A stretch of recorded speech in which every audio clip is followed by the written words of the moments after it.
Assalamualaikum warahmatullahi wabarakatuh.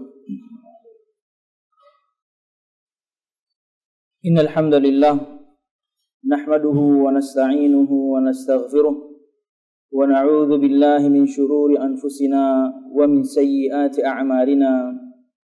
May yahdihillahu fala mudilla lahu wa may yudlil fala hadiya lahu. Ashhadu an la ilaha illallah wahdahu la syarika lahu wa ashhadu anna Muhammadan abduhu wa rasuluh. Qala Allah Ta'ala fil Qur'anil Karim, a'udzu billahi minasy syaithanir rajim. Ya ayyuhalladzina amanu taqullaha haqqa tuqatih wa la tamutunna illa wa antum muslimun. Ya ayyuhan nasu taqu rabbakumul ladzi khalaqakum min nafsin wahidah wa khalaqa minha zawjaha wa batha minhuma rijalan katsiran wa nisaa'a wattaqullaha alladzi tasaaluna bihi wal arham innallaha kana 'alaikum raqiba. Ya ayyuhalladzina amanu taqullaha wa qulu qawlan sadida yuslih lakum a'malakum wa yaghfir lakum dhunubakum wa may yuti'illaha wa rasulahu faqad faza fawzan 'azima. فإن أصدق الحديث كتاب الله وخير الهدي هدي محمد صلى الله عليه وسلم وشر الأمور محدثاتها فإن كل محدثة بدعة وكل بدعة ضلالة وكل ضلالة في النار أما بعد. Ikhwati fillah rahimakumullah, jamaah sekalian yang dirahmati Allah Subhanahu wa taala. Alhamdulillah, segala puji dan syukur marilah kita haturkan kepada Allah Subhanahu wa ta'ala yang hingga pada kesempatan sore hari ini kita semua masih diberikan kenikmatan yang begitu banyak, di antaranya memiliki kesehatan dan waktu luang hingga semua kita bisa hadir bersama di majlis ini dan tentunya di masjid yang insyaallah dirahmati Allah Subhanahu wa ta'ala. Amin ya rabbal alamin. Kemudian salawat serta salam semoga selalu tercurahkan kepada junjungan besar Nabi kita Muhammad sallallahu alaihi wasallam, juga beserta para sahabatnya, keluarganya dan segenap kaum muslimin yang selalu istiqamah berpegang teguh dengan Islam sampai hari kiamat kelak. Ikhwati fillah rahimakumullah, sebelum kita masuk pada pembahasan, saya tadi ada kirim ke sebagian teman-teman materi yang saya akan sampaikan. Apa sudah sampai? Yang berteman dengan saya pasti sampai. Tolong disebarkan ke yang lain yang hadir ya. Oke, biar kita baca bersama ayat dan hadis yang saya akan sampaikan. Oke, sebelum masuk pada materi inti berkaitan dengan yakni pernikahan, di sini disebutkan tentunya dalam bahasa Inggris ya, seperti filmnya Julia Roberts sepertinya. Eat, Pray and Love ya. Cuman kalian plesetin, saya ngerti. Kenapa penting? Apa yang kita makan, apa yang kita lakukan, apa yang kita cintai harus halal. Pertama berkaitan dengan what we eat. Apa yang kita makan? Kenapa harus halal? Karena kata Nabi Muhammad SAW, "Ma nabata min suhtin fannaru awla lahu." Apa-apa yang tumbuh dalam tubuh ini dihasilkan dari sesuatu yang haram, makanan dan minuman yang kita makan dan yang kita minum, fannaru awla lahu, maka api neraka lebih pantas untuk tubuh itu. Maka api neraka lebih pantas untuk dia. Dan ini ancaman yang luar biasa dari Nabi Muhammad sallallahu alaihi wasallam. Kenapa kemudian segala sesuatu yang masuk ke dalam tubuh ini harus berasal dari yang halal? Bukan cuma itu. Itu tentunya adalah target jangka panjang syaitan ketika dia menjerumuskan kita sebagai umat manusia memakan makanan yang haram, meminum minuman yang haram, neraka lebih pantas. Tapi sebelum itu, semua doa kita yang kita panjatkan kepada Allah Subhanahu wa taala tidak pernah akan terkabul. Nabi Muhammad SAW menceritakan seseorang yang sedang safar, bepergian, ash'atha aghbara, rambutnya berdebu, wawut-wawutan, bajunya compang-camping. Yamuddu yadayhi ila sama. Kemudian laki-laki ini mengangkat tangannya ke langit berdoa. Kemudian dia mengatakan, ya Rabbi, ya Rabbi, wahai Tuhanku, Tuhan yang maha memelihara aku. Wa ma'kaluhu haram, wa mashrabuhu haram, wa malbasuhu haram, wa ghudhiya bil haram, fa anna yustajabu lah. Seorang safar, kemudian kondisinya tidak dia perhatikan lagi, mengangkat tangannya ke langit dan mengatakan, ya Tuhanku, ya Tuhanku. Masing-masing dari 4 poin ini seharusnya membuat doa dia dikabulkan oleh Allah Subhanahu wa taala. Kata Nabi Muhammad di sabda yang lain, "Thalathu da'awatin mustajabat la syakka fihinna." Ada 3 doa mustajab, tidak ada keraguan di dalamnya. Di antaranya da'watul musafir, doa orang yang sedang bepergian. Laki-laki ini melakukannya, sedang melakukannya.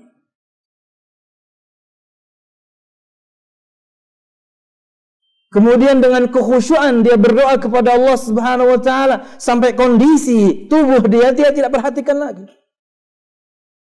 Dan dia mengangkat tangannya ke langit. Kata Nabi Muhammad SAW, "Innallaha hayyun karim. Yastahyi min 'abdihi idza yad'u ilaihi wa rafa'a yadayhi ayyaruddahuma sifra." Allah itu maha malu. Allah malu jika hambanya berdoa dan dia berdoa mengangkat tangan. Allah malu untuk mengembalikan kepada hamba ini nol. Artinya Allah malu kalau tidak menjawab doa seorang hamba yang dalam doanya dia mengangkat tangan. Dan kemudian dia mengatakan, ya Tuhanku, ya Tuhanku, ya Rabbi, ya Rabbi. Asma dan sifat, satu nama dan sifat Allah yang paling banyak digunakan oleh para nabi dan rasul ketika berdoa. Tidak ada yang lain. Para nabi dan rasul, rata-rata mereka ketika berdoa kepada Allah menggunakan nama ini, Rabb, Maha, yang maha memelihara. Karena Allah memelihara hambanya secara umum dengan memberikan mereka semuanya nikmat, muslim, kafir, dengan memberikan kepada mereka ilmu untuk kemudian bisa menjalani hidup ini dengan ilmu tersebut, dan dengan ilmu tersebut kemudian mereka mendapatkan kemaslahatan dunia. Allah berikan semuanya itu, muslim, kafir, sama, karena Allah maha memelihara. Ini umum. Tapi Allah juga memelihara hambanya secara khusus. Orang-orang mukminin, orang-orang salihin, para wali Allah Subhanahu wa taala yang beriman dan beramal saleh. Dan hakikat pemeliharaan Allah Subhanahu wa taala, Allah akan giring selalu hamba ini kepada hal-hal yang baik, dan Allah akan jauhkan selalu hamba ini dari hal-hal yang buruk, dan kita tidak merasa sedang Allah pelihara. Itulah rahasia kenapa para nabi ketika berdoa menggunakan ya Rabbi, Rabbana, wahai Tuhanku, wahai Tuhan kami yang memelihara kami, menjauhkan kami dari keburukan tanpa kami rasa, menghantarkan kami kepada kebaikan juga tanpa kami rasa. Antum kira antum semua sekarang ini murni keinginan antum hadir di sini? Enggak. Allah hantarkan antum kepada kebaikan. Ketika bertemu teman baru, temannya baik. Bertemu komunitas baru, komunitas yang baik. rumah atau kampung atau lingkungan yang baru mesti baik. Allah giring sebenarnya.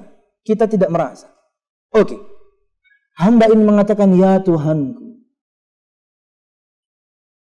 Tak tanya kata Nabi Muhammad SAW, pakaian yang dia pakai dihasilkan dari yang haram. Minuman yang dia minum dihasilkan dari yang haram. Makanan yang dia makan dihasilkan dari yang haram. Wa ghudhiya bil haram, dan gizi yang masuk ke dalam tubuh dia semuanya dari perkara yang haram. Fa anna yustajabu lah, bagaimana doa dia mau diterima? Ini kenapa kemudian apa yang kita makan itu harus halal. Di dunia doa kita enggak mustajab. Di dunia doa kita tidak pernah Allah terima. Setiap hari doa tidak diterima. Berbulan-bulan, bertahun-tahun tidak diterima. Frustasi dia.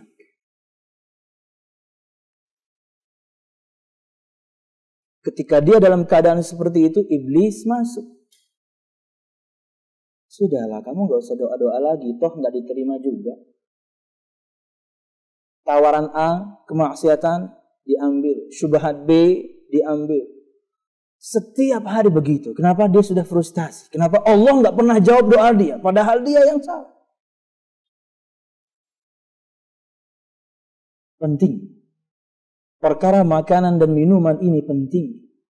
Karena itu bahkan di antara langkah kecil pertama, syaitan menjerumuskan kita kepada neraka Allah Subhanahu wa taala. Orang kalau sudah kemudian yakni amalan dia setiap hari, perbuatan yang dia lakukan setiap hari haram semua, hati dia sudah menghitam sebenarnya. Oke, lanjut. What we do? Apa yang kita lakukan? Menyambung perkara yang tadi. Kenapa yang kita lakukan harus halal?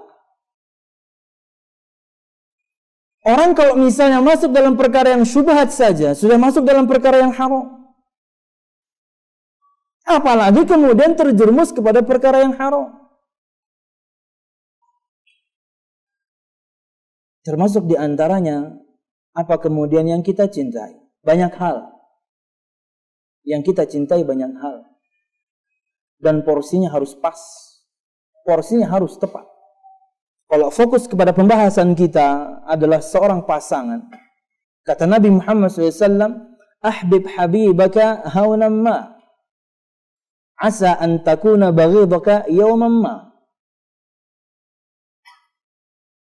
Cintailah orang yang kamu cintai sewajarnya, secukupnya.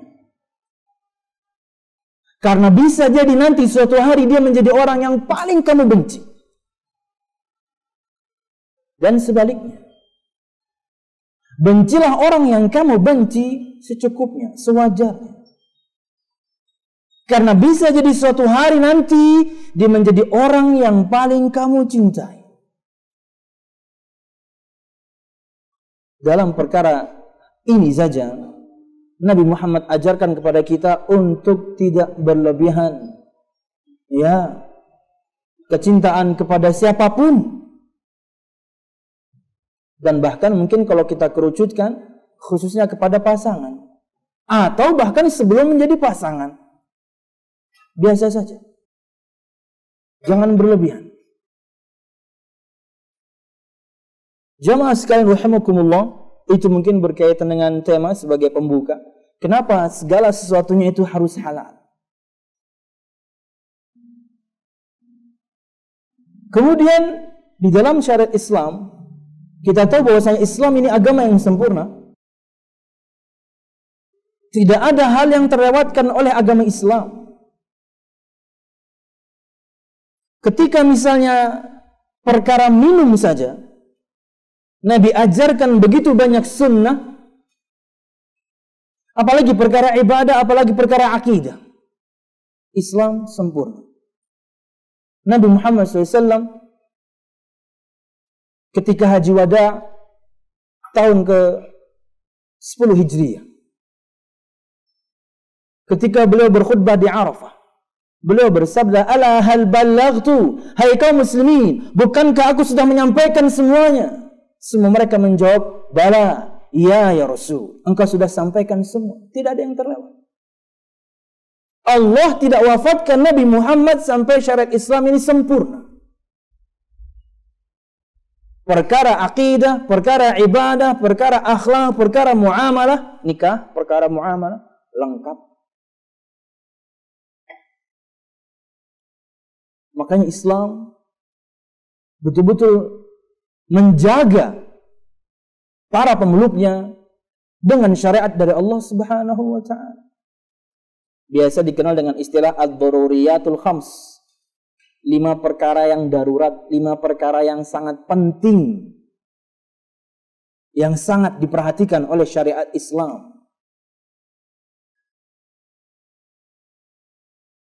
Yang pertama, hifdzul aql, menjaga akal.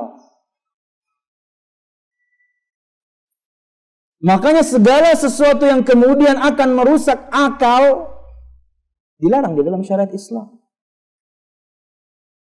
Minuman keraskah, narkobakah, semua diharamkan. Kenapa? Karena bertentangan dengan yang dijaga oleh syariat.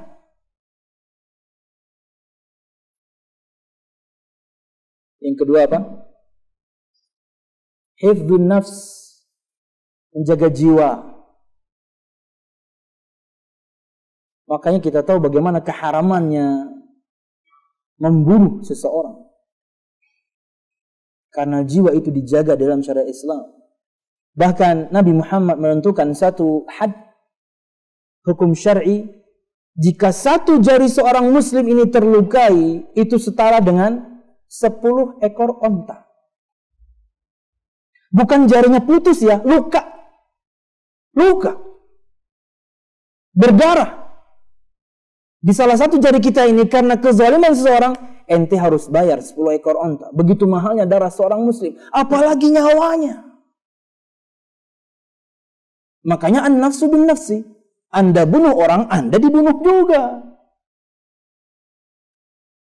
Karena begitu mahal. Yang sangat kita sayangkan, yakni di negara kita di Indonesia ini kurang berharga.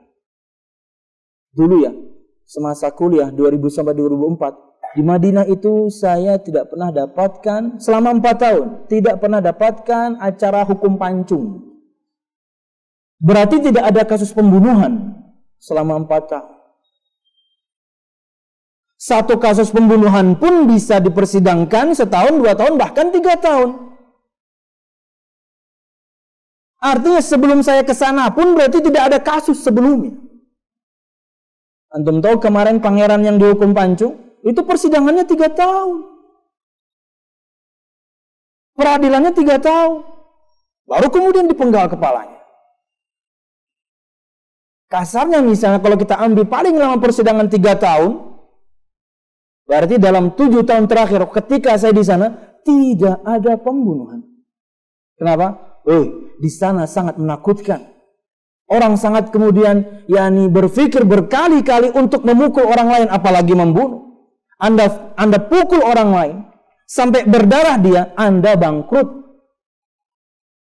Saya diceritakan oleh kakak kelas saya dan dia pernah menjadi penerjemah di mahkamah atau di persidangan. Ketika ada kasus kezaliman seperti ini, kemudian pukulan sampai mengeluarkan darah, itu yang berdarah ditawari sama si hakim. Anda mau hargai berapa setetes darah Anda? Habis. Dia sebutkan satu angka, bangkrut nih orang. Karena begitu mahal setetes darah seorang muslim. Yang tentunya sekarang juga sedang dibantai di negeri-negeri tertentu, bukan begitu? Oke. Yang ketiga, Islam juga menjaga kehormatan. Hifdzul a'rad. Makanya kita dilarang, khususnya penyakit-penyakit lisan ya. Makanya kita dilarang mengolok-olok. Kehormatan orang hancur, Anda olok-olok. Kita dilarang al-lams, mengejek dengan kata-kata. Al-hams, mengejek dengan gestur tubuh. Kita dilarang su'udzan, berburuk sangka. kita dilarang ghibah, menggunjing. Kita dilarang kemudian namimah, mengadu domba. Kita dilarang menfitnah, macam-macam. Kenapa? Karena kehormatan di dalam Islam begitu tinggi. Anda fitnah orang, keluarga orang bisa hancur. Anda ghibah orang, yang jelas pertama kali kehormatan dia habis di depan orang lain.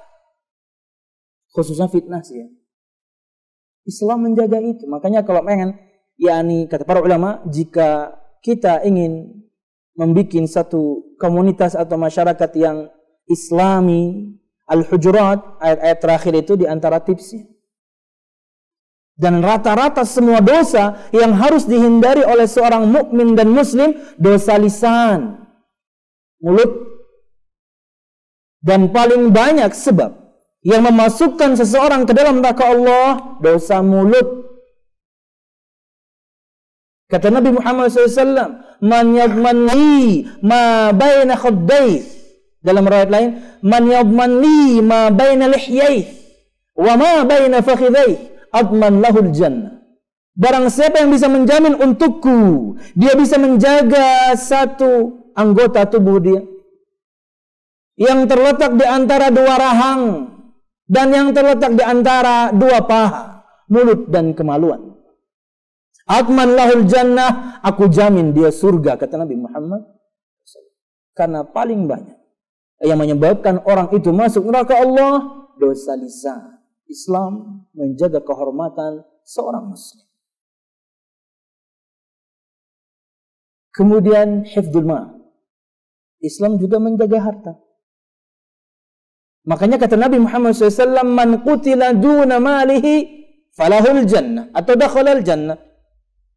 Barang siapa yang terbunuh karena membela hartanya. Malam-malam nih, rumahnya dimasuki maling. Maling, kalau misalnya kepergok, itu memang level dia, sudah dia persiapkan, dia akan bunuh, ahlul bait, yang punya rumah. Tak taunya dia membela diri, membela hartanya, terbunuh dia. Surga bagi dia, karena dia syahid. Karena Islam menjaga harta. Makanya kemudian kita tidak boleh menzalimi saudara kita berkaitan dengan perkara harta. Juga di antara contohnya perkara, muamalah pinjam meminjam uang. Kata Nabi Muhammad SAW, matlul ghani zulmun, mengulur-ulur waktu kepada orang kaya yang Anda pinjam uangnya untuk membayar hutang kepadanya, ini sebuah kezaliman. Dan yang terakhir, dan ini bahasan kita, hifdzun nasab, hifdzun nasl. Islam itu menjaga nasab. Islam itu menjaga garis keturunan. Dan ini tidak pernah akan terwujud kecuali dengan sebuah pernikahan yang halal. Ini tidak pernah akan terwujud kecuali dengan pernikahan yang syar'i. Dan ini akan hancur dengan sebuah perzinahan.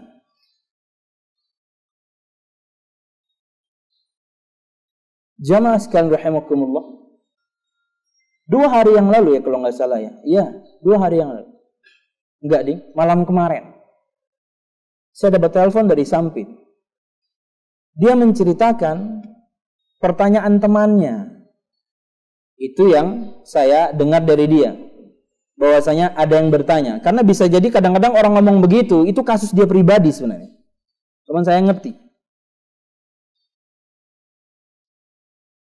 Terkadang orang-orang yang curhat itu mesti sebenarnya kasus pribadi. Cuman saya nggak mau langsung ini pian kok enggak gitu. Jadi kasusnya adalah 4 hari sebelum menikah, 4 hari sebelum menikah berzina. Subhanallah. Ini kebodohan. Bukan tingkat kabupaten. Ini kebodohan tingkat. Ya, bodoh sekali. Kenapa? Anda sudah deal. Tinggal nunggu 4 hari.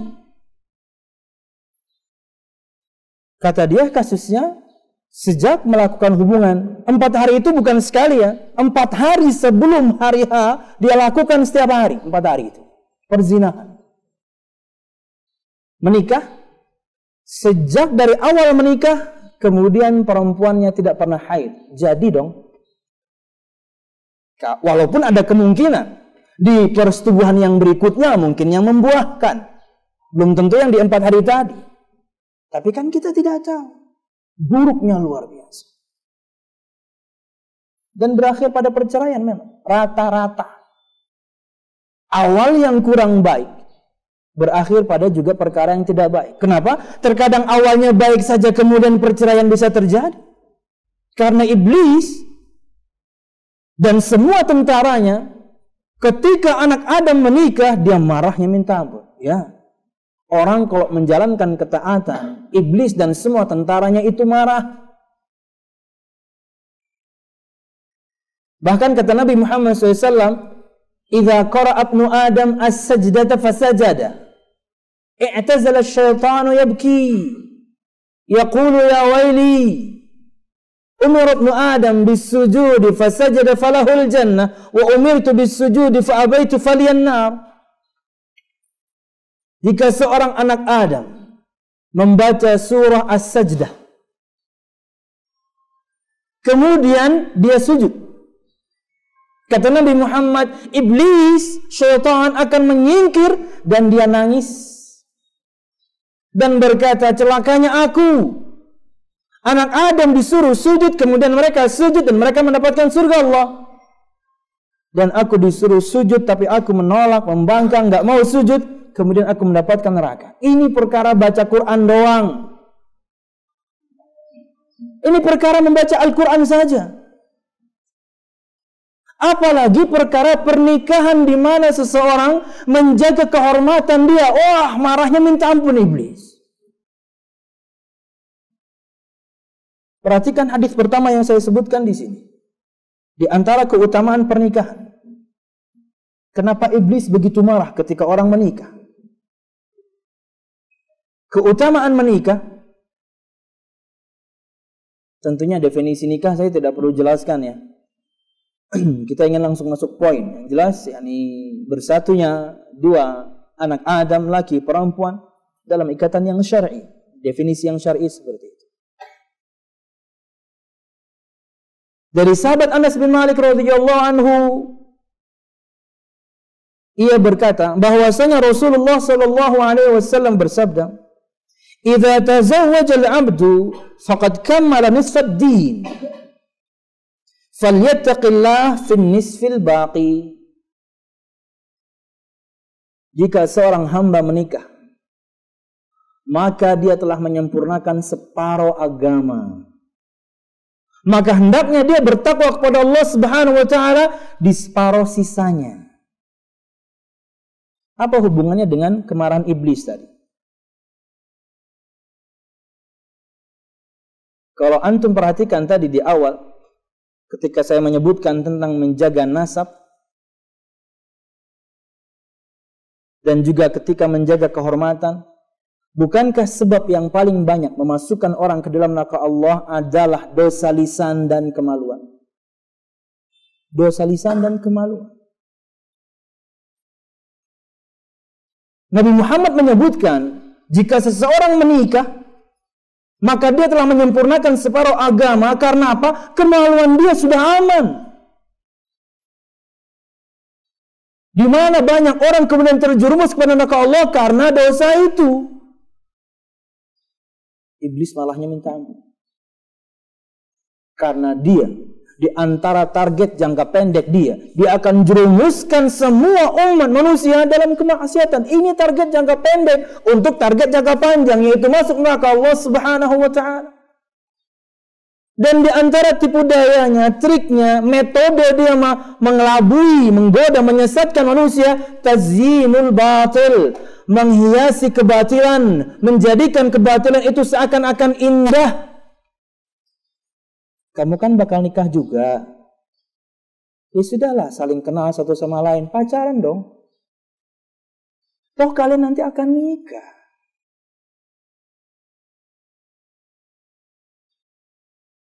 Ini trik yang sukses yang dilakukan oleh iblis untuk merayu Nabi Adam. Bukankah trik ini yang paling sukses? Iblis tidak mungkin datang kepada kita manusia, kemudian mengatakan, yang haram jangan dilakukan ya. Enggak. Dia balik. Supaya orang melakukan.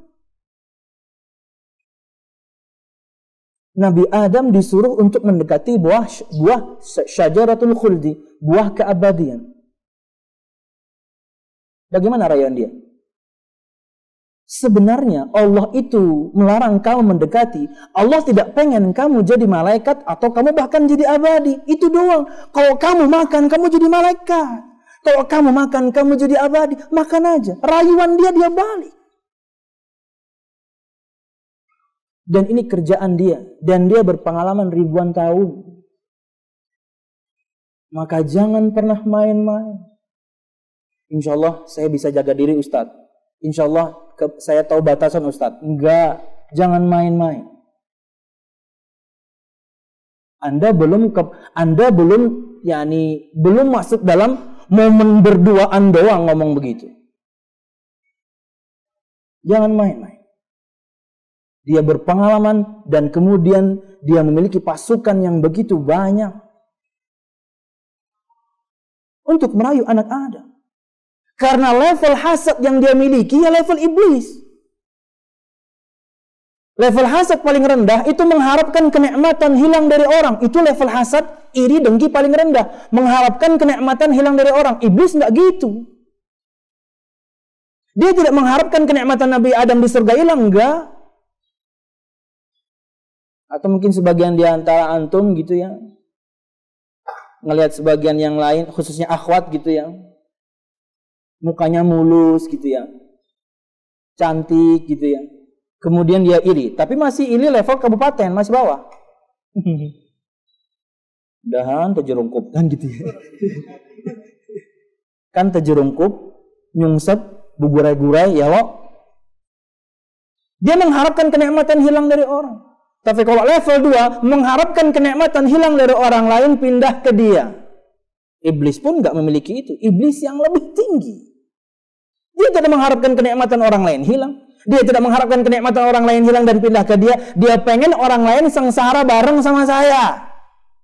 Itu level hasadnya iblis. Dia tidak mengharapkan kemudian mendapatkan fulanah cerai sama fulan, kemudian balik ke saya, enggak. Saya pengen ente jomblo sama saya. Sendiri seperti saya. Ini level iblis ya, hati-hati para jomblo ya. Jangan punya hasad level iblis. Enggak ada hendak binian kayaknya tuh. Udah hendak inya sengsara kayak undang. Wah ini iblis nih. Dalam bentuk manusia ya. Jangan ya. Subhanallah. Harusnya Anda malah mendoakan. Karena ketika Anda mendoakan kebaikan untuk kaum mukminin, ada 2 malaikat Allah yang mengaminkan. Masya Allah, alhamdulillah kawanku dapat pasangan yang salihah. Ya Allah, karunia mereka kelanggengan, anak-anak yang saleh-salehah. Itu malaikat mengaminkan, kamu juga dapat. Mantap kan? Daripada Anda hasad. Kembali kepada hadis Nabi Muhammad. Falyattaqillah fi nisfil baqi. Maka kemudian bertakwalah kepada Allah pada perkara separuh sisanya. Apa itu sisanya? Mulut. Syahwat, yakni kemaluan. Itu berasal dari perut. Orang ketika menikah itu sudah tercover. Baik laki atau perempuan. Dia telah menyempurnakan separuh agama.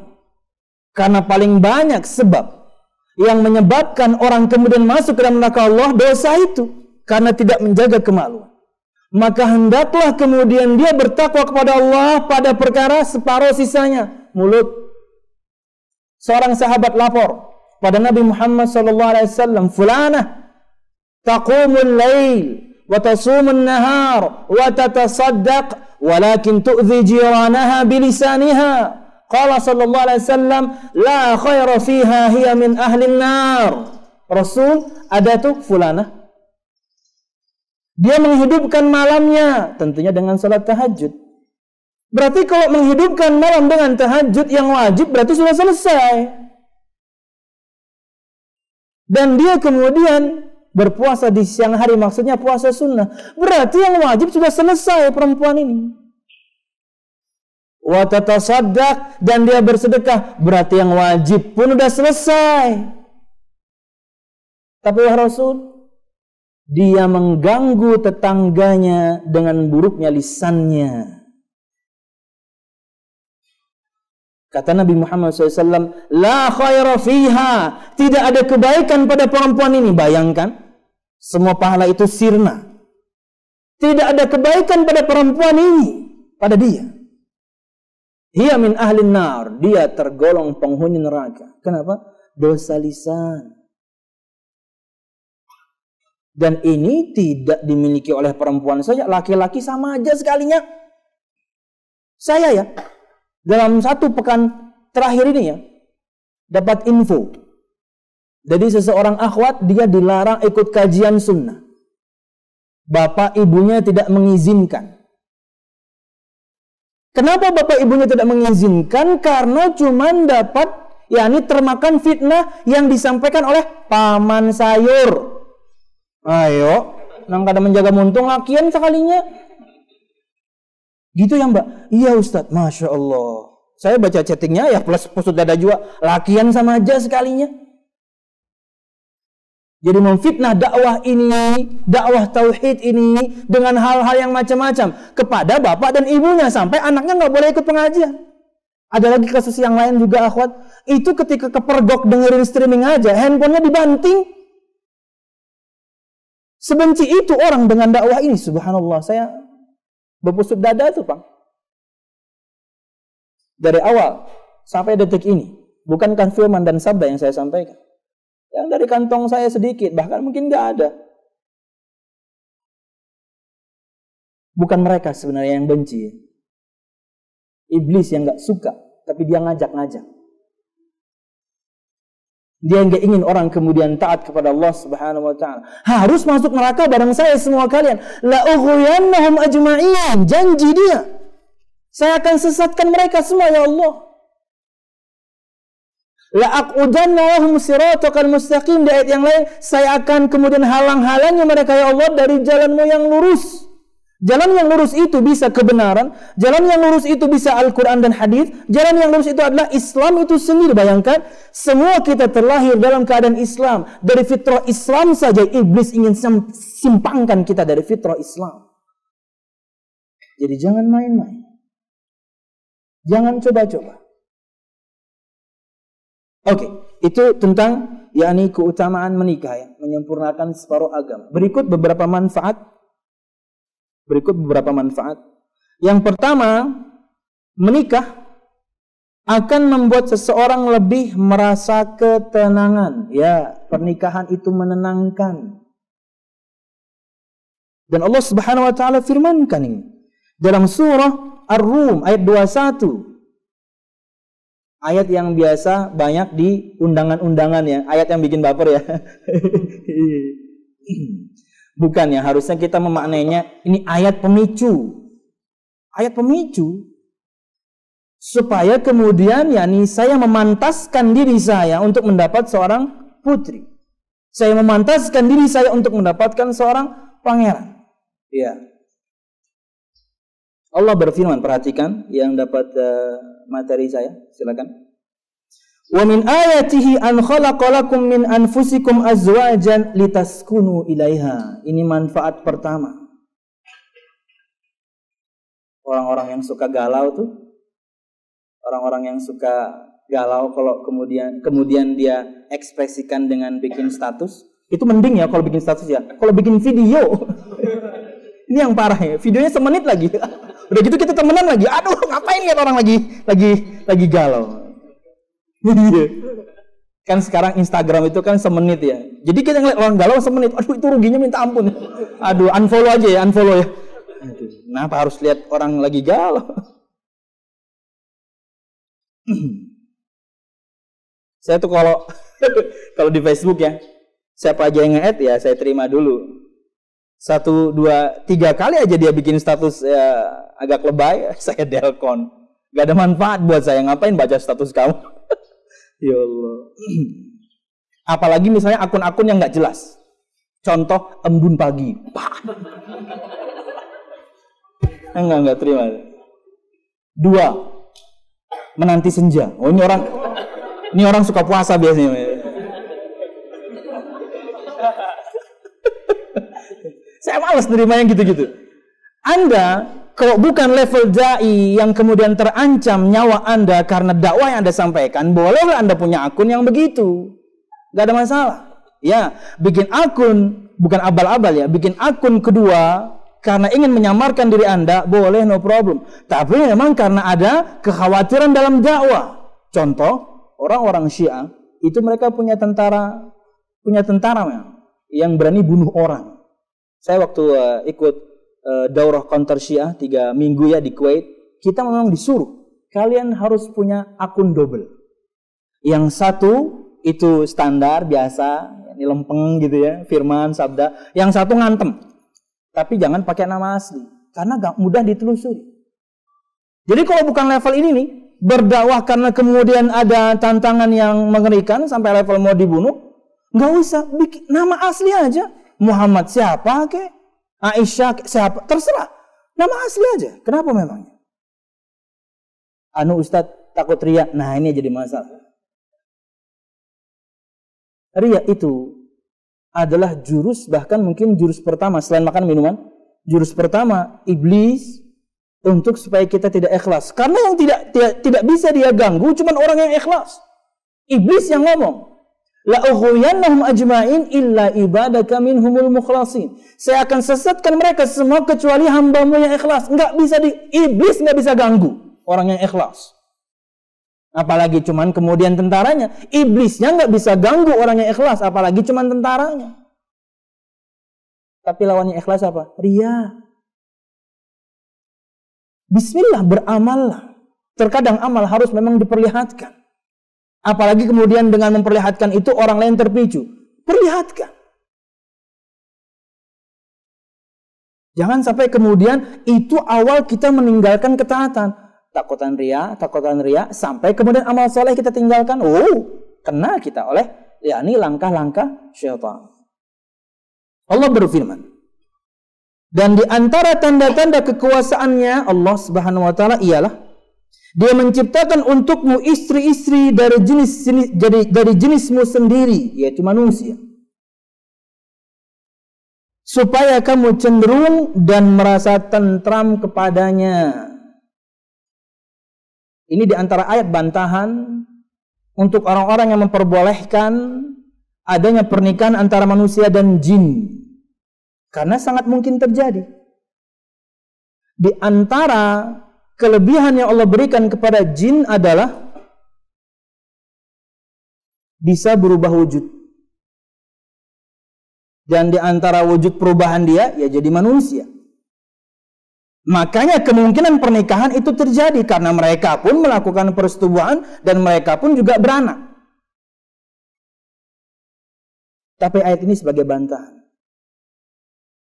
Di antara tanda-tanda kekuasaan Allah menjadikan untuk kalian pasangan kalian dari jenis kalian. Manusia sama manusia aja. Jin, yuk sama jin saja. Saya sering cerita di majelis ta'lim, mungkin sebagian antum belum pernah dengar ya. Kalau sampai level jin itu suka sama antum, khususnya akhwat, dia akan merasuk. Kita tentunya tidak merasa. Tapi siapapun kemudian ada seorang ikhwan atau laki-laki yang mencoba untuk melamar, mesti kerasukan. Mesti yakni kesetanan. Dan ini terjadi. Saya dapat cerita ini dari kakak korban. Adik saya itu ustadz. Setiap kali ada laki-laki yang pengen melamar, kesetanan di kamar. Pokoknya kerasukan. Begitu orangnya pulang, apalagi nggak jadi, sudah menjalani hidup ini biasa. Kayak tidak ada kejadian yang kemarin, kayak nggak ada. Begitu nanti ada lagi laki-laki yang mau datang, itu kesurupan lagi. Saya bilang, Mbak, ruqyah Mbak, kenapa ini jin udah suka sama adik Mbak ini? Dia tidak rela kemudian perempuan ini dinikahi oleh manusia. Karena dia suka. Makanya di kamar mandi jangan lawas Mbak. Karena dia tempatnya di kamar mandi, di WC dia. Di kamar mandi lawas benar. Semuanya sudah tuntung apa-apa kan nang digawi. Lawas siapa yang di dalam? Nang gawi skripsi ya. Wah, apa gawi di dalam? Di luar aja. Pantesan lama. Oke ya. Antum tahu, saya baru dapat infonya ya sebulan terakhir ini. Adiknya sudah meninggal sekarang. Akhwat itu, dia dari Palembang ya. Dia nggak pernah taruh profil picture. Suatu hari dia taruh. Saya bilang, tumben Mbak, ini Mbak ya? Bukan Ustadz, ini adik saya yang saya ceritakan kemarin. Kenapa memangnya kok pasang foto adik? Sudah meninggal Ustadz. Masya Allah. Dia siksa perempuan itu sampai mati. Karena tidak rela terjadi pernikahan yang sah, yang syar'i, yang resmi. Enggak, dia hancurin sampai mati. Karena dia suka.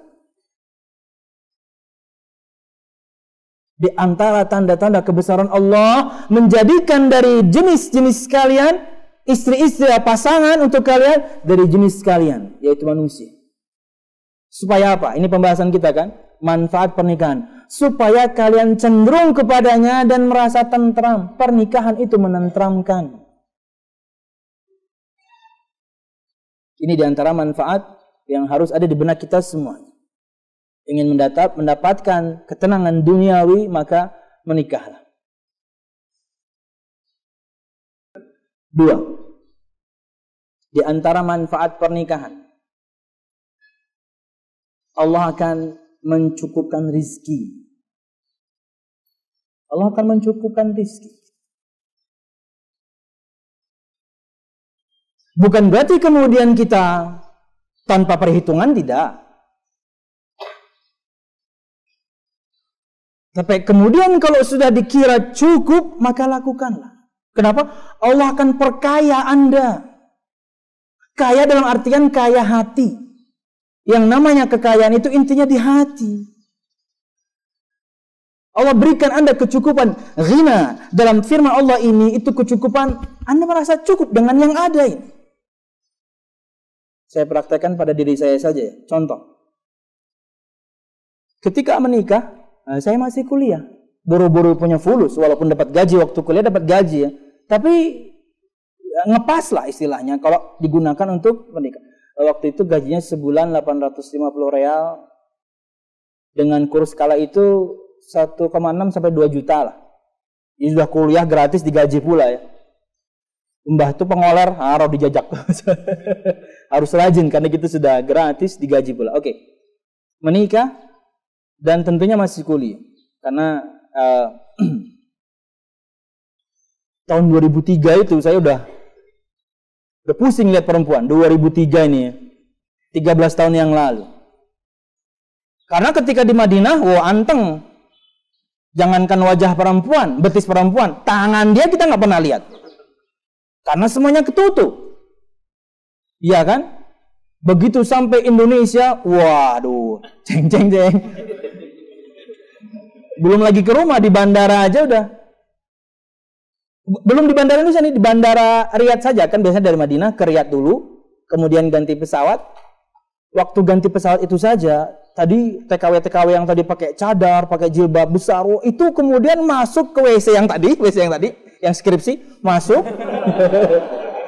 Keluar itu, wah, dandanannya udah luar biasa. Dan yang saya bicarakan bukan TKW dari Banjarmasin, TKW Jawa Barat. Tahu lah perempuan Jawa Barat. Tahu nggak? Nggak tahu. Makanya ke Jawa Barat. Mereka cantik-cantik. Waduh, kok begini ya? Itu baru dilihat saja. Udah, aduh, gimana mau bisa menundukkan pandangan? Pulang, mak, kawin mak. Ya Allah. Saya bilangnya itu tahun kedua ya. Saya bilangnya tahun kedua, kemudian tahun depannya, tahun ketiganya nikah, kemudian di tahun keempat istri saya bawa.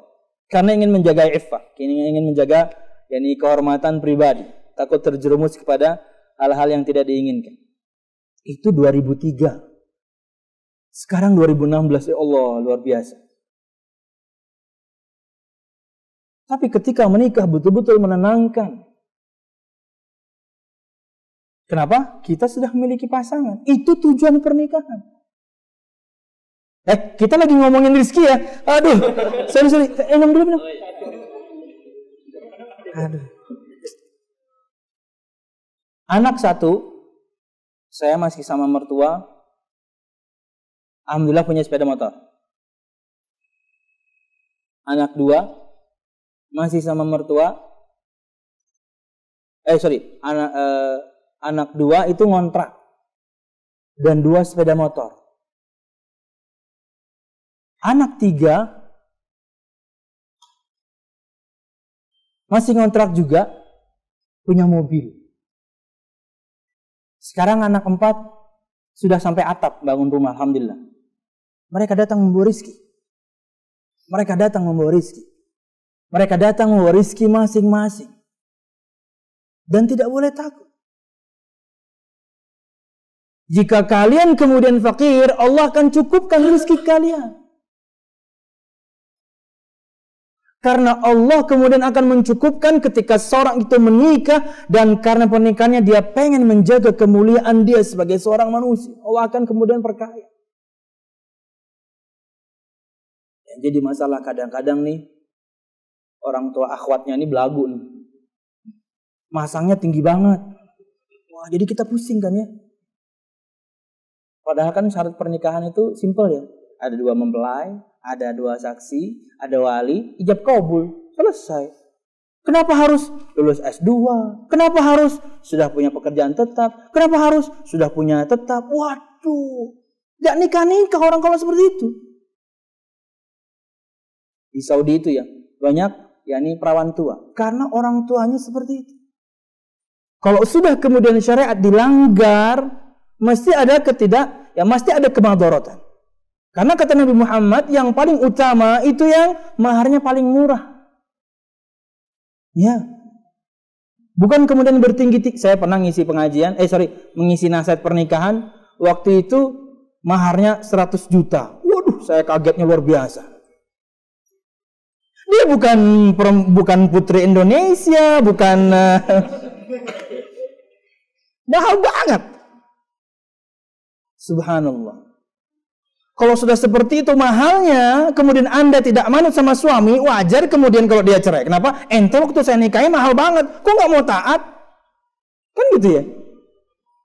Oke, Allah berfirman, wa ankihul ayama minkum was-salihina min ibadikum wa imaikum iyakunu fuqara yughnihimullahu min fadlih wallahu wasi'un alim. Surah An-Nur 32.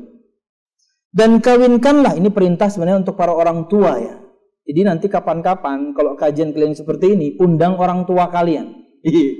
Ya, biar kita kasih tahu. Ya, soalnya yang terjadi pada mereka dulu jangan kemudian wariskan kepada anak-anak.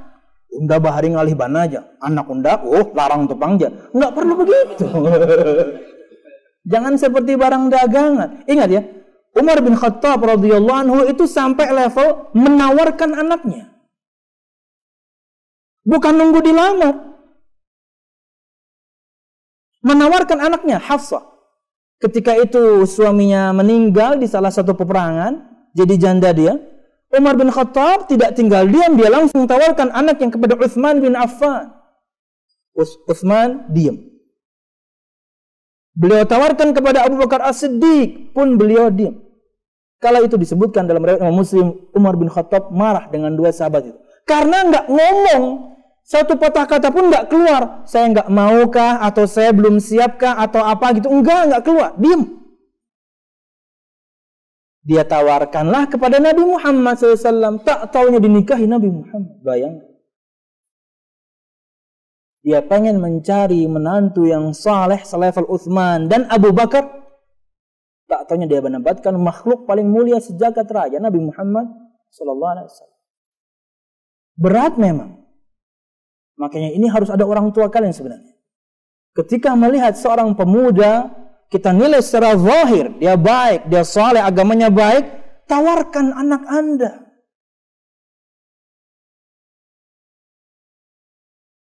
Karena kita tidak tahu, subhanallah, yakni di pojok kota Banjarmasin mana ada perempuan yang luar biasa saleh, tapi dia di pojok. Dia nggak main media sosial. Betul-betul anak rumahan. Tapi subhanallah, yakni princess dia. Tapi kita nggak pernah tahu. Orang tua harus aktif. Dan memang sebagian akhwat, saya hormati mereka, ketika mereka yakni jangan malu sebenarnya, mereka memberikan CV-nya, Ustaz, tolong carikan saya pasangan. Ini bentuk menawarkan diri. Kenapa? Pengen dapat yang soleh. Karena kalau nunggu mungkin kelamaan dan mungkin juga nggak datang. Dia minta bantuan. Bagus, nggak ada masalah sebenarnya. Tidak ada kemudian merendahkan derajat, enggak.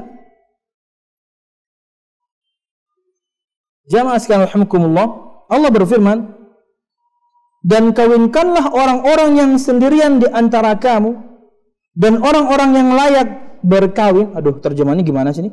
Dan orang-orang yang layak untuk nikah maksudnya dari hamba-hamba sahayamu yang laki-laki dan hamba-hamba sahayamu yang perempuan.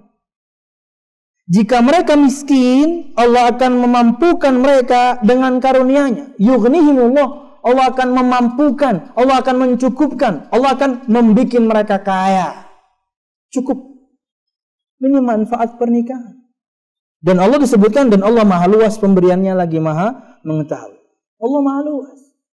Jadi jangan atau tidak perlu takut. Anda sudah memperkirakan, saya bisa kemudian sebulan menghasilkan segini rupiah, bismillah. Ya. Kok nabung dulu kemudian sampai yakni puluhan atau ratusan juta? Kapan? Yang ada kemudian akhwat incaran antum sudah diambil orang, kan gitu ya. Aduh, sian deh antum. Oke. Disebutkan dalam sebuah athar perkataan Abdullah bin Mas'ud radhiyallahu anhu, "Iltamisul ghina fin nikah." Carilah kaya, kehidupan yang cukup dalam menikah, dalam pernikahan. Anda akan diberikan kecukupan. Ya tadi ulun atau saya nggak punya apa-apa. Saya ingat sekali nikah, kemudian di Saudi pun itu ayah saya itu sampai jual mobil, ya, untuk membantu saya di sana. Karena lewat gaji aja nggak cukup, nyewa flat aja berapa di sana. Begitu pulang, waduh, nggak punya pekerjaan kan? Saya minjem duit sama om saya. Waktu itu 10 juta. Waktu itu sama abah minjem 10, sama om minjem 30. Memberanikan diri, ya ini menjalankan passion saya. Itu saya suka dunia komputer ya. Habis itu buka toko. Dan saya minta triknya kala itu. Kalau antum tahu dulu Adil Komputer, udah meninggal orangnya. Adil Komputer, Pak Husnul. Pak, gimana cara memulai? Ente banyak-banyak punya display casing katanya. Oh iya. Terus, jadi beli aja katanya. Ayo beli sama beli. Memperbanyak casing komputer. Isinya nggak ada. Motherboard nggak jual. Semua isinya nggak ada. Casing doang. Buat tampilan. Jalan. Sepeda motor 1. Jalan. Sepeda motor 2. Kenapa? Anak itu mendatangkan rezeki karena kita berusaha juga mencari. Apalagi misalnya antum punya skill ya. Punya kelebihan ya. Subhanallah. Allah pasti kasih rezeki. Apalagi kemudian dengan ide-ide yang cemerlang. Jualan apa kayak gitu ya. Kan sekarang musim tuh ya rombong-rombongnya. Itu kalau sehari bisa dapat 300.000, mantep udah itu. Gak perlu malu. Bukan zamannya gengsi ya. Yang penting kemudian anak orang kita nafkahi. Karena itu di antara kriteria yang paling tinggi yang harus perempuan pikirkan dari seorang laki-laki. Apa itu? Bertanggung jawab dalam nafkah. Pasang di kepala antum semuanya. Hai kaum wanita. Kalau laki-laki sudah kemudian dia bertanggung jawab dalam memberikan nafkah, itu top. Oke. Kemudian di antara yakni keutamaan menikah, selain Allah berikan kecukupan, yakni Allah Subhanahu wa taala akan berikan pertolongan untuk orang-orang yang menikah karena ingin menjaga kesuciannya. Ya, Allah akan tolong. Allah akan tolong. Jadi bismillah. 3. Orang yang menikah berarti menjalankan sunnah para rasul karena para rasul menikah. Jadi ada ya, bapak-bapak pernah curhat ke saya, ibu-ibu juga pernah curhat ke saya karena kehidupan mereka kemudian pernah hancur dengan cerita yang berbeda. Kemudian memantapkan diri, Ustadz saya ingin sendiri saja. Enggak boleh. Ente emangnya siapa, saya bilang. Anda memangnya siapa? Nabi Muhammad itu orang paling bertakwa, beliau nikah. Anda siapa? Gitu ya Ustadz? Iya dong. Para Rasul, Nabi Muhammad dulu pernah sampai ke telinga beliau satu berita, ada orang yang saya pokoknya pengen menghidupkan malam, saya nggak tidur. Saya pengen puasa terus, nggak berbuka. Saya akan beribadah terus, saya nggak mau menikah. Sampai ke telinga Nabi Muhammad. Beliau tanya, siapa nih yang ngomong begini nih? Saya orang paling bertakwa di antara kalian. Tapi saya tidur kok. Saya sholat malam, tapi saya juga tidur. Saya orang paling bertakwa di antara kalian. Saya puasa, tapi saya juga berbuka. Enggak ada itu ngebleng. Dan saya menikah. Saya orang paling bertakwa. Dan saya menikah. Ini sunnah para rasul. Ketenangan akan kita dapat. Kata Nabi Muhammad, walaupun ini adalah konteksnya untuk jamaatul muslimin ya, mudahan bisa dipraktekkan pada perkara pernikahan. Kata Nabi Muhammad, inna syaitana ma'al wahid. Wa minal itsnaini ab'ad. Syaitan itu suka sama orang sendirian. Syaitan itu suka kalau antum jomblo. Kalau boleh saya terjemahkan ke sana ya. Karena hadis ini tentang kita nggak boleh menyendiri, harus bersama jamaatul muslimin, harus ngumpul pengajian, teman-teman yang saleh. Iya, harus. Tapi saya mudahan bisalah diterjemahkan ke situ ya. Syaitan itu suka dengan yang sendirian. Dengan yang berdua, syaitan tambah jauh. Kasarnya kalau menikah kan kita berdua. Tambah jauh dia. Apalagi kemudian orang, yakni Allah berikan pertolongan, yakni dengan dijauhkannya dari godaan syaitan, karena memang dia terjaga dari maksiat yang satu tersebut. Allah berfirman dalam surah Ar-Ra'd ayat 38, "Walaqad arsalna rusulan min qablika wa ja'alna lahum azwajan wa dzurriyyah." Dan sesungguhnya kami telah mengutus beberapa rasul sebelum kamu dan kami memberikan kepada mereka istri-istri dan keturunan. Jadi ini sunnah rasul. 4, nah ini yang paling jelas ya di antara manfaat pernikahan ya. Sedikit lagi. Oke, sedikit lagi, satu poin terakhir nih, kemudian kita akan yakni buka sesi tanya jawab. Manfaat pernikahan yang keempat. Menikah lebih akan menjaga kemaluan dan menundukkan pandangan. Makanya ya, orang yang sudah menikah kemudian masih berzina, kan hukumannya dirajam. Karena dia sudah mendapatkan yang halal, kenapa dia kemudian jual itu, kemudian dia memilih yang haram?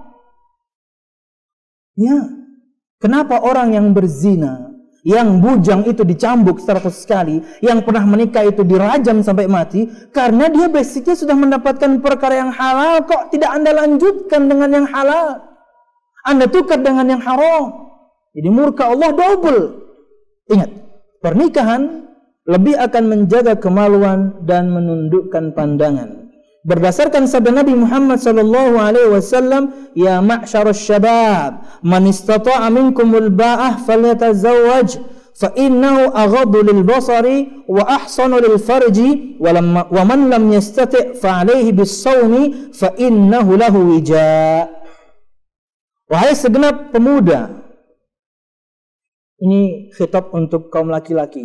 Ini khitab untuk kaum laki-laki. Wahai para pemuda, barang siapa muda itu di bawah 65 tahun. Iya, antum nggak ngikuti WHO. WHO itu ngeluarin list umur yang namanya anak muda 18 sampai 65. Ini list baru, sakarepmu lah. Untuk hatu-hai sudah. 65 itu sudah ya lumayan lah, kaki 3 lah ya. Maksudnya 2 kaki pakai tongkat. Wahai segenap pemuda, Barang siapa yang memiliki ba'ah, kemampuan finansial, bisa juga dengan dilebarkan kemampuan seksual. Ya, itulah ba'ah. Dan itu kembali kepada urf. Saya pengen tanya antum sekarang ya. Urf kita, kebiasaan yang ada di masyarakat kita sekarang, saya nggak tahu. Mahar itu berapa? Gak ada yang tahu? Berapa? 15, 20, 25, 30, 34, oh, ada. 15 ya? Yang tadi saya dapatkan 100, tapi itu bukan urf. Saya kira itu bukan urf ya. 25 mungkin, iya. 25. Itu mahar. Jujurannya belum. Kadang-kadang jujuran, tapi jujuran tidak bisa dikatakan haram. Dia adat istiadat yang boleh. Cuman jangan sampai terlalu membebani. Juga jangan kemudian ada anggapan bahwasanya berapa mahar yang diberikan, seperti itulah sehari seorang laki-laki memberikan kepada istrinya setiap bulan. Enggak, ini salah paham. Ya. Ente sebulan 25 juta mau ngapain? Bulan ini beli tas LV gitu. Bulan depan tas Gucci gitu. Bulan depan tas gentong. Jangan ya. Ya mungkin segitulah. Minjem bisa lah ya. Bisa. Kalau misalnya kemudian susah, bisa minjem. Dan minjem paling mudah itu sama orang tua. Kalau orang tua aja udah nggak minjemin, orang lain nggak bakal minjemin kamu. Minjem duit bang, berapa? Ya 50 lah. Kenapa? Nikah dan semua perlengkapannya. Abahnya apa? Abah akan menjulungi dia. Abahnya aja akan menjulungi. Kan orang kan gitu. Abahnya aja akan menjulungi apa? Iya, sorry. Nanti tolong di bagian bahasa Indonesia ada terjemahannya ya.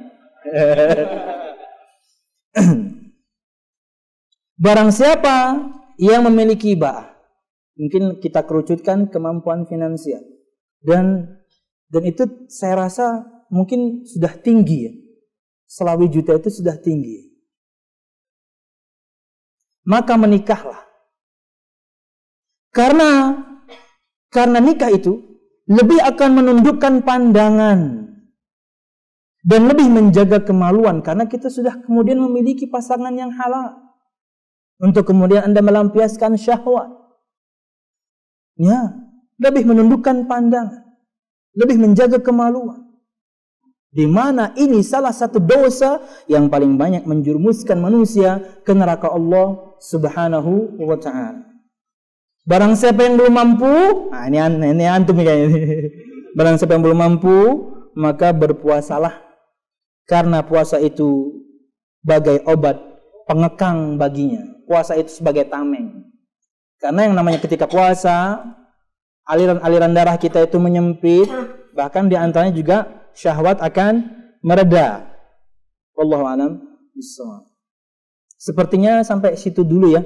Banyak poin yang akan kita sampaikan lagi di pertemuan yang lain. Ada tentang larangan zina, kemudian tentang, dan ini kayaknya poin yang pengen saya sampaikan sekali.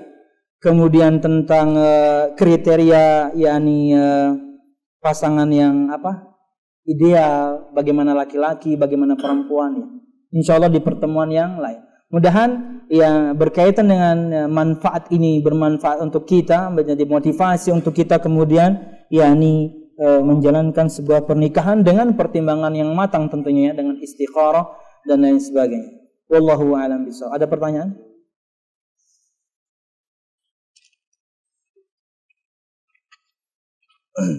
Assalamualaikum warahmatullahi wabarakatuh. Jika ada yang ingin mengkhidbah tetapi masih kuliah dan orang tua belum membolehkan, bagaimana? Iya. Iya. Kenapa ente pada batuk? Iya nih. Ini kan yang nanya satu orang, bukan mereka semua.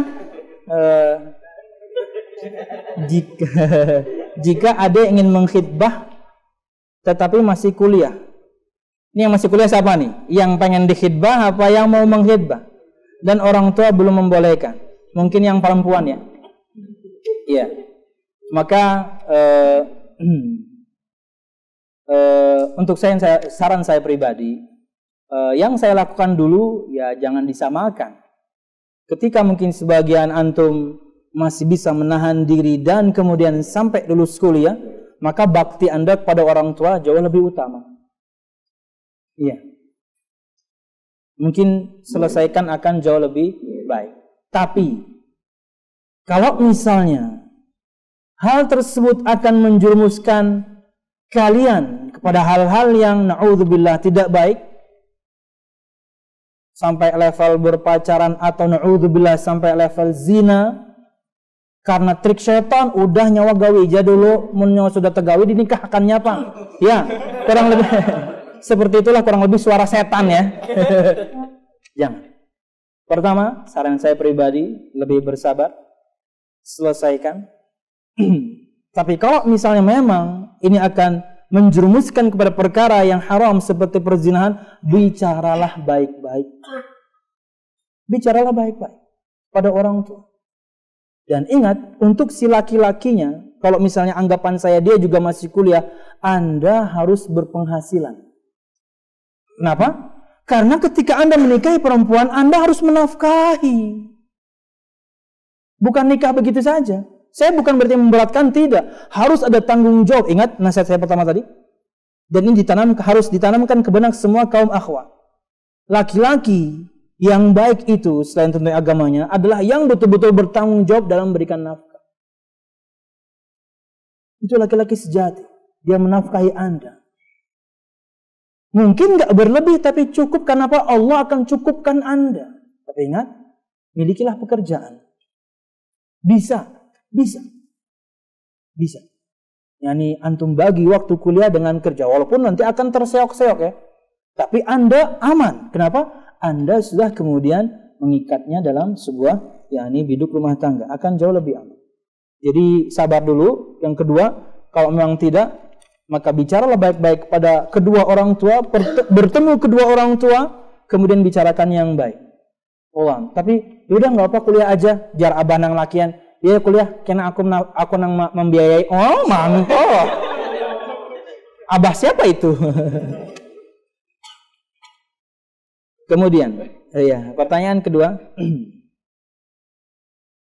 Kenapa tulisan perempuan tuh kenapa bagus-bagus ya? Iya. Itu kalau makna terbaliknya tulisan ente jelek gitu. Harus dipahami terbalik. Begini Ustadz, ya, Bugono juga nggak apa-apa. Memang kita ketahui bahwa jodoh itu adalah qada Allah yang mana sudah tertulis di Lauhil Mahfuz. Sedap nih. Ini calon ustazah nih. Nah, bagaimana ketika kita meminta sama Allah untuk dijodohkan dengan seorang yang kita inginkan? Apakah diperbolehkan atau tidak boleh dalam Islam? Oh, bagus.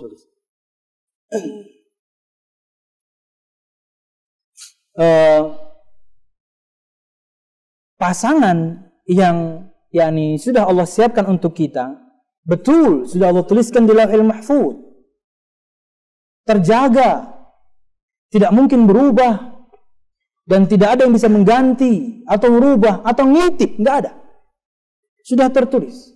Cuman kita tidak tahu yang sudah Allah tentukan, iya kan? Bukan cuma berbicara jodoh saja, segala hal sudah Allah tentukan.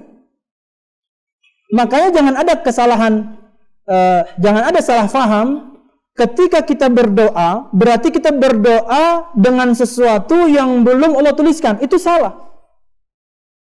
Yang Anda minta, hasil dari permintaan Anda sudah tertulis semua. Cuman ketentuan Allah kita nggak tahu, makanya kita minta. Kenapa? Karena kita cuma taat Nabi Muhammad. Ketika kita memohon, pengen minta sama Allah. Ingat ya, seorang tabi'in bernama Abdullah bin Zubair, anaknya Zubair bin Awam, salah seorang sahabat, satu di antara 10 yang sudah mendapatkan janji masuk surga padahal dia masih hidup di dunia. Ini anaknya. Kata beliau, sungguh aku memohon kepada Allah Subhanahu wa taala sampai garam saya minta kepada Allah di dalam salat saya. Sekere apapun orang, insya Allah bisa beli uyah, garam. Karena inti masakan itu minimal asin, kan gitu? Yang mahasiswa tahu lah, pokoknya bikin yang penting asin enak udah. Bayangkan seorang tabi'in itu minta garam ketika sholat. Ada lagi, ini seorang sahabat, saya lupa namanya. Dia bahkan minta perkara yang mustahil. Minta rasa kepada masakan istrinya yang dia tahu bumbu yang dimiliki istrinya di dapur nggak ada. Kenapa? Dia belum kasih fulus, belum dapat rezeki. Dia tahu perlengkapan di dapur kurang. Daun salam kededa, ketumbar kededa, bawang merah, bawang putih kededa. Wah, pokoknya banyak yang kurang. Artinya masakan ini ya mungkin rasanya akan hancur gitu ya. Ya Allah, berikan rasa yang lezat pada masakan istri saya. Coba.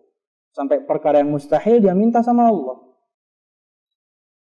Maka jika pertanyaannya bolehkah kita berdoa, bahkan kemudian menyebutkan nama jodoh yang kita inginkan, boleh. Boleh. Tidak ada masalah. Terus terang, saya pribadi saya sebutkan namanya di doa saya. Namanya saya sebut. Dapat, alhamdulillah Allah kasih. Iya. Tapi doanya di mana dulu, coy? Doanya di multazam.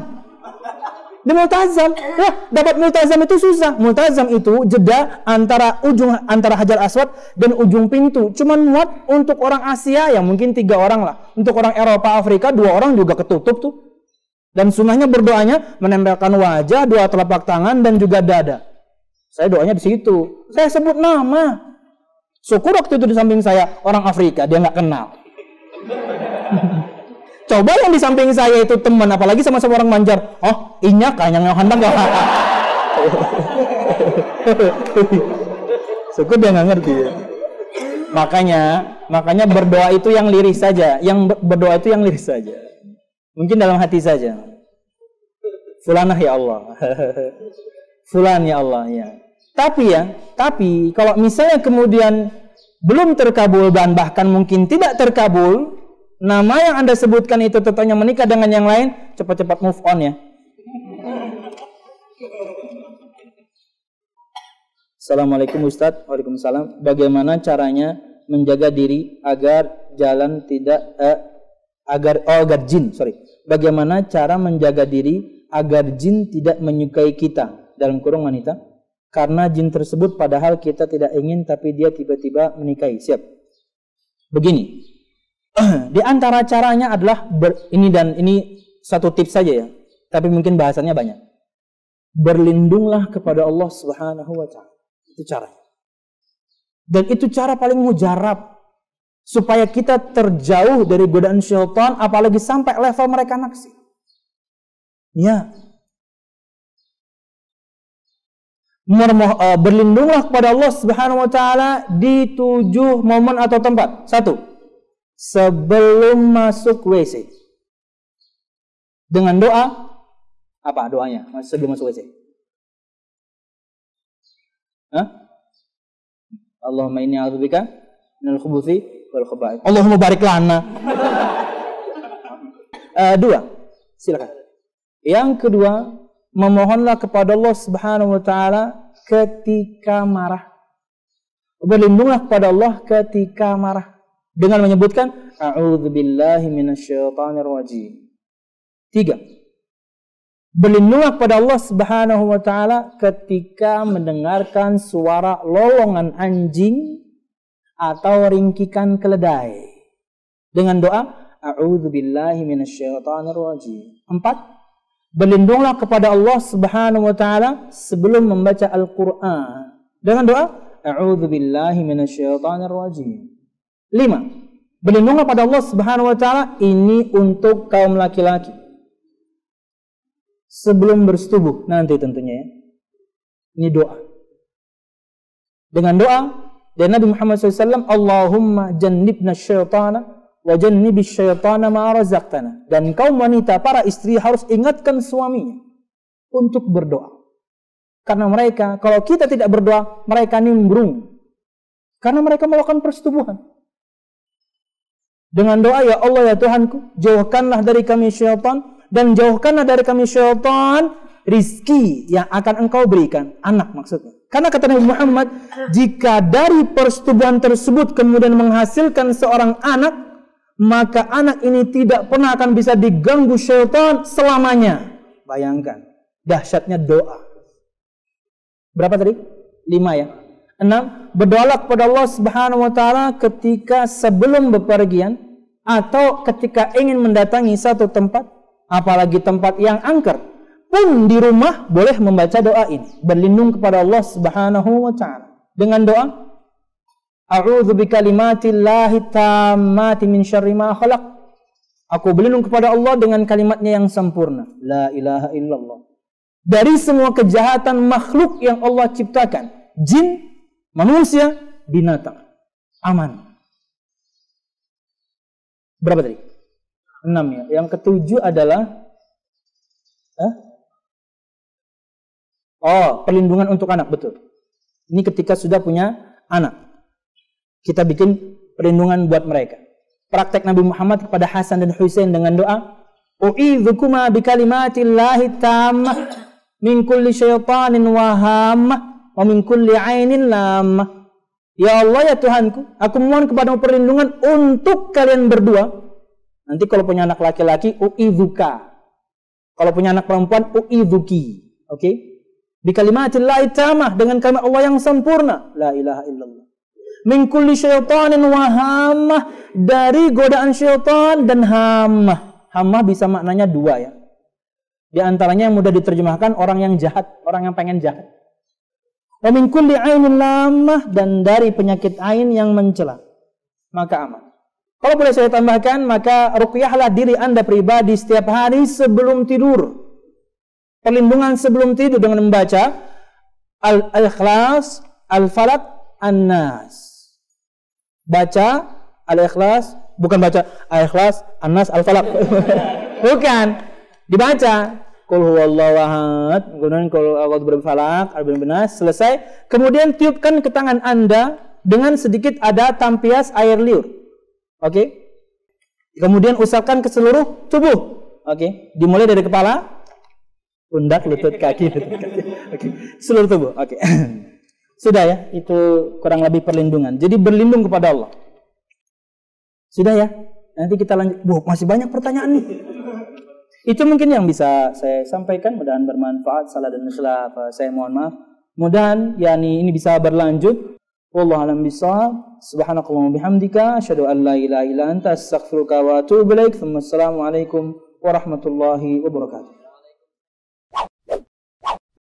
Yuk ikut dukung dan berpartisipasi perjuangan dakwahsunnah.com dengan cara berikut.